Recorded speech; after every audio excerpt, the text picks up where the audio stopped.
आता driving लायसन्ससाठी RTO कार्यालयात जाण्याची गरज नाही. आता खाजगी संस्था देणार ड्रायव्हिंग लायसन्स. ड्रायव्हिंग लायसन्स मिळवण्यासाठी अनेक प्रक्रिया आहेत.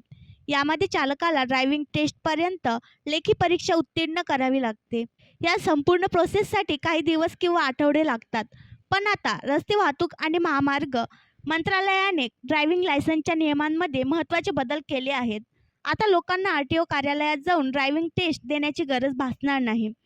हा नियम 1 जून 2024 पासून लागू होईल, ज्यामध्ये खाजगी संस्थांना चाचण्या घेण्याची आणि प्रमाणपत्रे देण्याची जबाबदारी देण्यात आली आहे. यासह त्यांना प्रशिक्षणार्थींना ड्रायव्हिंग लायसन्स देण्याचे अधिकार असतील.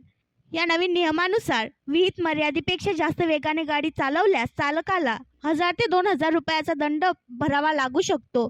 तसेच एखादा अल्पवयीन वाहन चालवताना पकडला गेला तर त्याला 25,000 रुपयाचा दंड भरावा लागणार आहे. आणखी नवीन व्हिडिओ पाहण्यासाठी आमच्या देशमुख एक्सप्रेस न्यूज चॅनलला सबस्क्राईब करा, लाईक करा आणि शेअर करा.